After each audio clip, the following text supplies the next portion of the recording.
Hello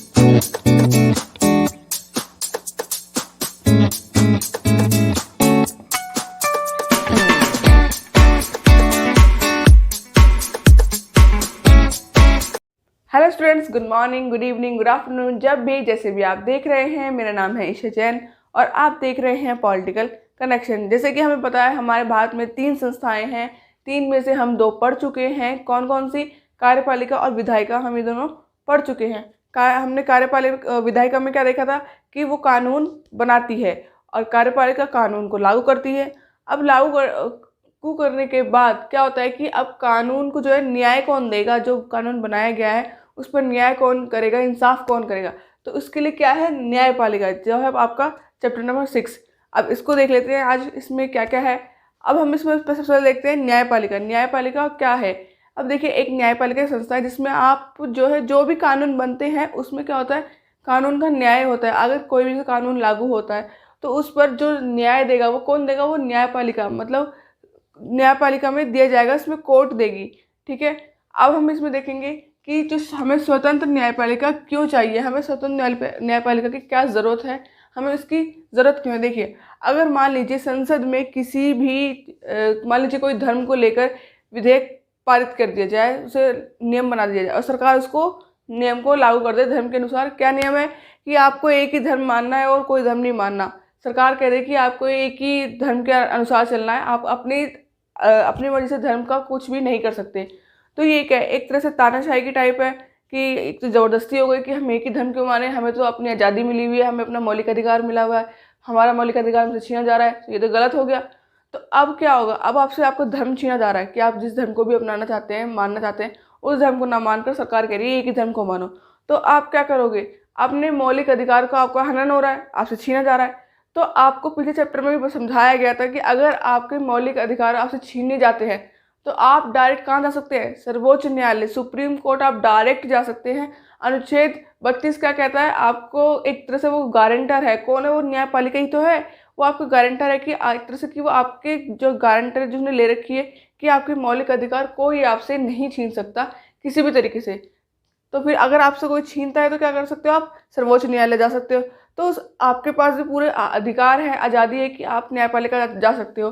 और न्यायपालिका पूरी स्वतंत्र है कि वो बिना किसी पक्ष या निष्पक्ष लेके नहीं, बिना किसी निष्पक्ष के वो पूरी जो है न्याय करेगी, पूरी इंसाफ देगी। तो इस तरह से क्या है, हमारी न्यायपालिका बिल्कुल स्वतंत्र है। हमें क्यों ज़रूरत है? समाज में व्यक्ति समूह और सरकार के बीच उठने वाले विवादों को हल कानून के शासन के सिद्धांत के आधार पर होना चाहिए। अब समाज में इतने व्यक्ति हैं, अब एक छोटा मोटा समाज तो है नहीं, इतना बड़ा देश है तो उसमें समाज भी है। तो समाज के बीच या फिर सरकार के बीच क्या, अगर कोई वाद विवाद हो जाए किसी चीज़ को लेकर, जैसे मैंने अभी धर्म को ही बोला कि सरकार ने एक ही धर्म को मानने को बोल दिया, तो इसमें क्या होगा? कानून के शासन के सिद्धांत के अनुसार आपका क्या होगा? उसको सॉल्व किया जाएगा, उस मैटर को उसको हल किया जाएगा। ठीक है। और कौन करेगा? न्यायपालिका करेगी, बिल्कुल स्वतंत्र रूप से। उस पर ना कोई विधायिका ना कोई कार्यपालिका, कोई भी उस पर अपना दबाव नहीं डाल सकती। ठीक है। अब आता है कानून का शासन। धनी गरीब पिछड़े स्त्री पुरुष सब पर एक समान कानून लागू है। सब पर क्या एक समानता है? हमारे संविधान में सबको एक समानता दी गई है, किसी को भी असमान नहीं माना गया, सबको इक्वालिटी दी गई है। तो कानून के समान भी क्या है? सब इक्वल है। तो न्यायपालिका में क्या होगा? कानून के समान सबको न्याय दिया जाएगा, सबके साथ इंसाफ होगा। अब नेक्स्ट पॉइंट है विवादों के हल के लिए स्वतंत्र संस्था का होना आवश्यक है। ये तो जाहिर सी बात है। अगर जब तक जिस संस्था जो है अगर वो खुद स्वतंत्र नहीं होगी तो वो दूसरों के लिए कैसे न्याय करेगी, कैसे बिल्कुल निष्पक्ष तौर से जांच करेगी और न्याय करेगी। तो क्या संस्था का जो है बिल्कुल स्वतंत्र होना बहुत ज़रूरी है। तो हमने ये देखा कि स्वतंत्र न्यायपालिका हमारे लिए कितनी ज़रूरी है। अब हम देखेंगे कि न्यायपालिका किस तरीके से स्वतंत्र है, न्यायपालिका की स्वतंत्रता का मतलब क्या है, अब हम ये देखते हैं। तो अब देख लेते हैं कि न्यायपालिका की जो स्वतंत्रता है उसका क्या मतलब है, क्या अर्थ है। कि अभी तक हमने ये जाना कि न्यायपालिका जो स्वतंत्रता है वो तो हमें उसकी ज़रूरत, न्यायपालिका की स्वतंत्रता है उसकी क्यों ज़रूरत है हमें। अब हम उसका अर्थ देख लेते हैं। देखिए, सरकार के अन्य 2 अंग विधायिका और कार्यपालिका न्यायपालिका के कार्यों में किसी भी प्रकार की बाधा ना पहुंचाए ताकि वह ठीक से कार्य कर सके। अब देखिए, जो सरकार के 3 अंग है, 3 में से जो कार्यपालिका जो है, कार्यपालिका में जो दोनों अंग है न्यायपालिका में जो है विधायिका और कार्यपालिका, ये क्या है, ये दोनों, इसमें कोई भी हस्तक्षेप नहीं कर सकती, कोई भी अपना दबाव नहीं डाल सकती किसी भी तरीके का। क्यों? क्योंकि अगर इस पर दबाव बनेगा तो ये सही से न्याय कैसे करेगा। अगर किसी व्यक्ति पर, अगर हमें किसी को न्याय करना है तो वो पहले खुद से तो इतना सामर्थ्य उसको होना चाहिए कि वो दूसरों के दबाव में ना रहकर न्याय करे, अपने आप अपनी इच्छा से करे, अपने दिमाग से, अपनी बुद्धि से करे। तो इस तरह से क्या है, न्यायपालिका में भी क्या है, ये दोनों क्या हस्तक्षेप नहीं कर सकती, किसी भी तरह की टांग नहीं अड़ा सकती। ठीक है। थर्ड पॉइंट, सेकंड कहता है सरकार के अन्य अंग न्यायपालिका के निर्णयों में हस्तक्षेप ना करे। अब जो सरकार है, कोई सी भी सरकार, चाहे बीजेपी हो, कांग्रेस हो, कोई सी भी हो, वो क्या हो, न्यायपालिका में कोई किसी भी तरीके का हस्तक्षेप नहीं करेगी, उसमें बीच में कोई अपनी मनमानी नहीं चलाएगी कि अगर उसे लोकसभा में अच्छा बहुमत हासिल है तो अगर उसकी पार्टी है तो वो कहे कि नहीं, न्यायपालिका में तो मेरी चलनी चाहिए। ऐसा कुछ नहीं है। न्यायपालिका क्या है, स्वतंत्र है, एकदम खुले सांड की तरह से कहते हैं ना, ऐसे है, उस पर कोई दबाव नहीं डाल सकता। ठीक है।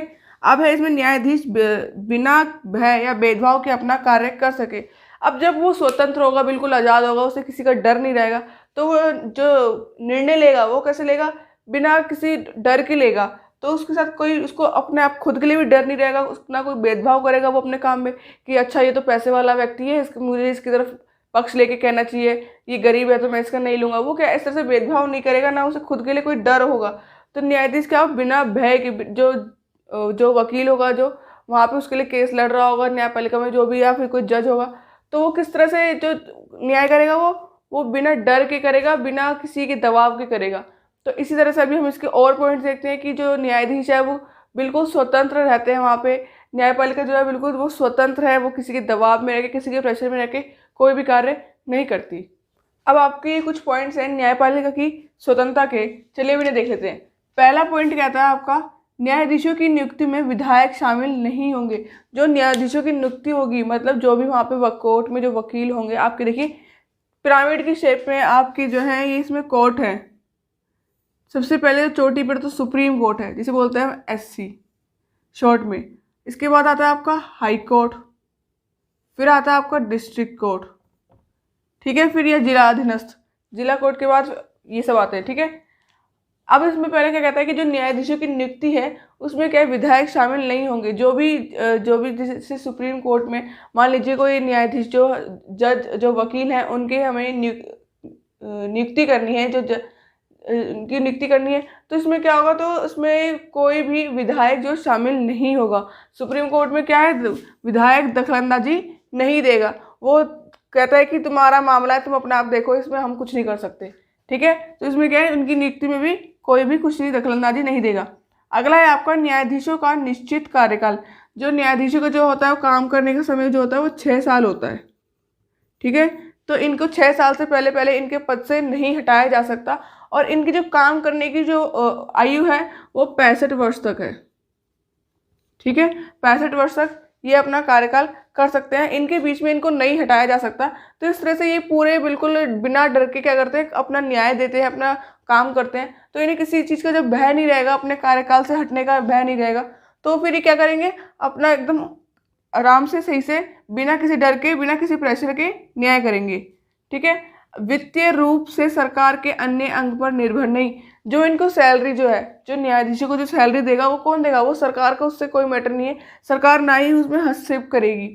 ठीक है। इसमें जो उनको धन जो है, वो जो पैसों से रिलेटेड जो है वो कौन देती है, वो संचित निधि द्वारा। जो क्या है, संचित निधि द्वारा उनको जो भी उनकी सैलरी है, जितनी भी दी जाती है, वो संचित निधि द्वारा दी जाती है। इसमें सरकार का कोई भी हस्तक्षेप नहीं होता है, और सरकार ना ही उनकी जो सैलरी है उनको ना बढ़ा सकती है, ना घटा सकती है, ना उनको कटौती कर सकती है उसमें कि आपको इस बार इतनी नहीं, इससे कम दी जाएगी सैलरी। इसमें क्या है, सरकार उसका, उससे कोई मैटर नहीं है। इसके बाद न्यायाधीशों को हटाने की प्रक्रिया क्या कठिन है, महाभियोग लाना पड़ता है संसद में इसके लिए, न्यायाधीश को अगर हटाना है तो। और महाभियोग भी आसानी से नहीं, महाभियोग का मतलब है उसको हटाना। तो क्या है, न्यायाधीश को हटाना बिल्कुल भी आसान नहीं है, बहुत प्रक्रिया के बाद ही उसको हटाया जाता है। और उसमें क्या है, उसमें बहुमत हासिल होना चाहिए इनको हटाने के लिए। तो अगर बहुमत हासिल होगा तो ही हटाया जाएगा, अगर नहीं हुआ तो इनको हटाना नामुमकिन है। इसमें नेक्स्ट है न्यायाधीशों के कार्यों और निर्णयों की व्यक्तिगत आलोचना नहीं। अगर कोई भी जो लॉयर, जो कोई भी जो जज है, तो उसके क्या है, हम पर्सनली जाके उससे लड़ नहीं सकते कि तुमने मेरे खिलाफ क्यों फैसला सुनाया, तुमने मेरे खिलाफ क्यों ऐसे किया। तो आप उससे पर्सनली जाके नहीं लड़ सकते, ये गलत होगा अगर आप ऐसा करते हैं तो। ठीक है, ये थे आपके न्यायपालिका की स्वतंत्रता के सारे पॉइंट्स थे। आई होप आपको ये सब समझ में आए हो। तब तक के लिए स्टे कनेक्टेड।